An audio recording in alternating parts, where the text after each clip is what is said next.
Did you know that Bobby Womack showed up to Sam Cooke's funeral wearing Sam Cooke's suit? Do you know what else he was wearing on his arm? Sam Cooke's wife. Well, widow. Let's get into it. Have you ever felt? Are you listening? Damn. Before I go any further, I want to send a very special shout out to Brenda Holiday because I promised this video to her months ago. And I also want to shout out Lady V for getting her comment pinned in my Nicki Minaj Meek Mill video. And to Clara Rodriguez Torres for letting me know that she is a new subby to the channel on my video about Chrissy Lampkin. So, let's get into this old school gossip. A lot of the information that I'm giving to you is coming straight from the horse's mouth, Mr. Bobby Womack himself, from his book called Midnight Mover, My Autobiography. In it, he tells the story of how he betrayed his friend and mentor, the legendary Sam Cooke. Bobby confessed in his book that just 3 months after his good friend, Sam Cooke, died after having been shot to death by a hotel manager, Bobby Womack married Sam Cooke's wife, Barbara. This was in 1964. That caught many by surprise because their history goes way back. Sam helped Bobby and his brothers get a recording contract, and they became very good friends after that. Quick side note, there was a lot of mystery regarding the details of Sam Cooke's death. If you would like a video on that, please let me know in the comments or answer in the poll that's going to appear on your screen now. The drama basically began at Sam Cooke's funeral. But did you know that Sam Cooke had 2 funerals? Here's the deal on that. Sam Cooke actually had 2 funerals. After what can best be described as a shoddy job by Los Angeles morticians, Cooke's body was flown to Chicago. According to his family, Sam Cooke's head looked bashed in, and it appeared that all of the bones in his arms and hands were broken. He appeared to be neither peaceful nor at rest. The family prevailed on the mortician to work on him some more, and his brother, LC, fixed his hair. Nevertheless, there an estimated 200,000 fans, as well as family and friends, gathered for the viewing on December the 18th at the Tabernacle Baptist Church. The services were performed by Reverend Clay Evans, who himself had been a member of one of Sam's groups, the Highway QCs. The staple singers sang Old Rugged Cross with Mavis Staples in tears throughout. Among those in attendance at his Chicago funeral were Dick Gregory, Smokey Robinson, and Muhammad Ali. But it was the funeral service in Los Angeles that would spark all of the drama. This one took place at the Mount Sinai Baptist Church, and this was the one at which Bobby Womack was Sam Cooke's widow's escort. And yes, like I said, he was wearing one of Sam Cooke's best suits. Gospel great Bessie Griffin was too overcome with grief to sing at the funeral, so the rendition of The Angels Keep Watching Over Me was performed instead by Ray Charles. Shortly after Cooke's death, Womack offered counsel to Cooke's widow, Barbara. But just 3 months after Cooke's death, and just as Womack turned 21 years old, he went a step further, marrying Cooke's still grieving wife.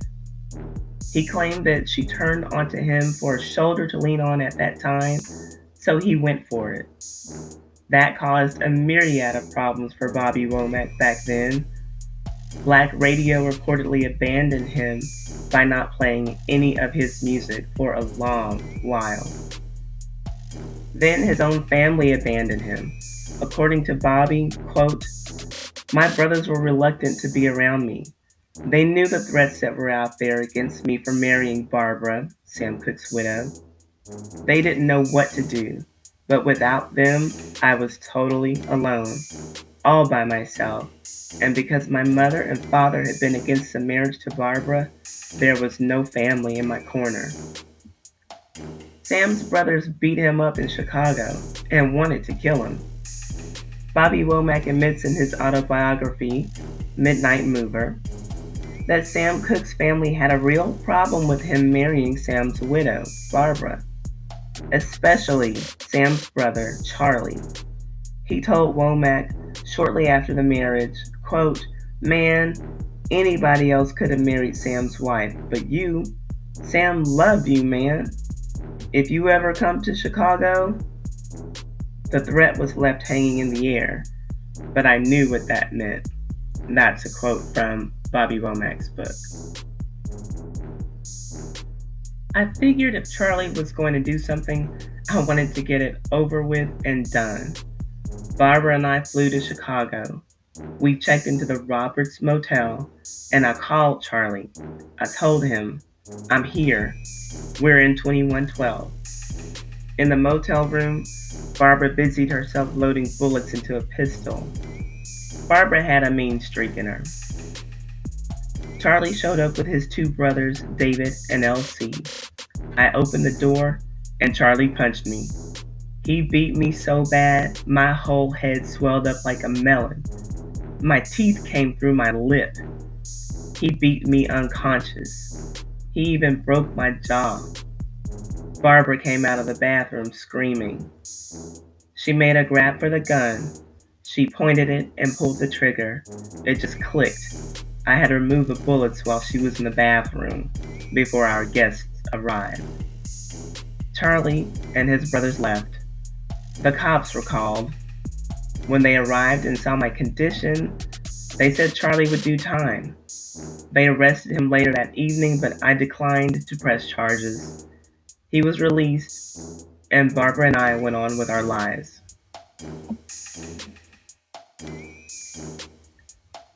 And as if Bobby's marrying Barbara Cooke wasn't foul enough, Bobby also admitted to sleeping with Sam and Barbara's teenage daughter, Linda. He would repeatedly go to bed with his wife, Barbara, and then wait for her to fall asleep. When she was sound asleep, he would sneak into Sam Cooke's daughter's room and have sex with her. Until one night, as he wrote, quote, "I'm lying there kissing Linda, and the light comes on. You dirty fucking bastard. What are you doing with my daughter?" It was Barbara. Another quote from his book. After that, Barbara shot Bobby with a .32 pistol, and it grazed his scalp as he was running out of the house and into the garage. That is why they abruptly divorced in 1970. And their divorce wouldn't be the only consequence of his affair with his new stepdaughter. You see, after this incident of Bobby sleeping with Sam's daughter, Barbara and Linda, mother and daughter, would never speak to each other again. And even though Bobby truly wanted to be with Sam Cooke's daughter, Linda, and she was fine to carry out the scandalous affair with him, Linda would end up not choosing Bobby Womack in the end, but instead Bobby's own brother, Cecil Womack. Another interesting fact, Cecil Womack had been married to Motown's first big star, Mary Wells, from 1966 to 1977. Cecil ended up marrying his brother's sexual conquest 2 years after he divorced Mary Wells in 1979, and the former, Linda Cooke, would remain his wife until he died in 2013. According to Bobby, his mother tried to warn him. He added, this is another quote from his book, "My mother had said, 'I don't think you should marry that woman. You don't know anything about that woman. That's Mrs. Cooke. That's Sam's wife.' He told her, quote, 'Mom, I'm getting married anyway. A lot of people felt that since Bobby and Sam Cooke had, quote, abandoned God, unquote, by leaving gospel music, that they both would be punished severely for it. And Bobby survived a lot more drama. After the Sam Cooke's widow incident simmered down, Bobby Womack began a solo career and became an in-demand songwriter. Despite racking up on mega hit songs he wrote for Aretha Franklin, Janis Joplin, and many more, sadly, he was reportedly broke when he departed this world after losing his battle with pneumonia, Alzheimer's disease, and prostate cancer. According to TMZ, months after his death, his family was still allegedly trying to pay off his debts left behind that included $250,000 in back child support. Court documents filed in Los Angeles by Womack's widow, Regina, outlined money the entertained owed for two male children, one who was 14 years old at the time and the other who was already by then an adult. Other debts include an unpaid loan for some $400,000. TMZ noted that the value of assets that once belonged to Mr. Womack was not enough to cover the debt. Court documents allege that the vocalist's only personal belongings were an old '74 Buick and some jewelry.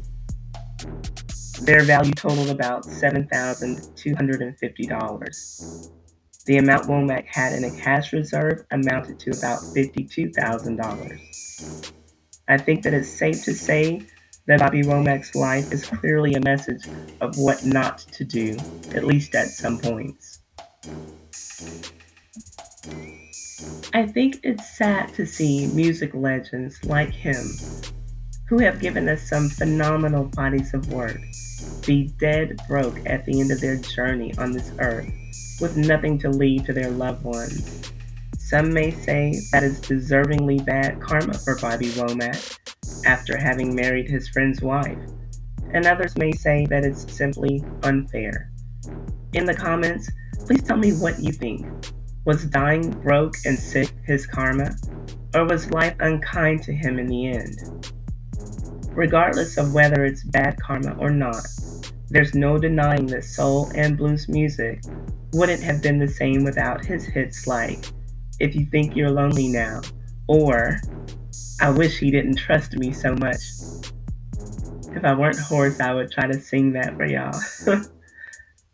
I never knew how true to his life those lyrics were until I learned about his past with Sam Cooke.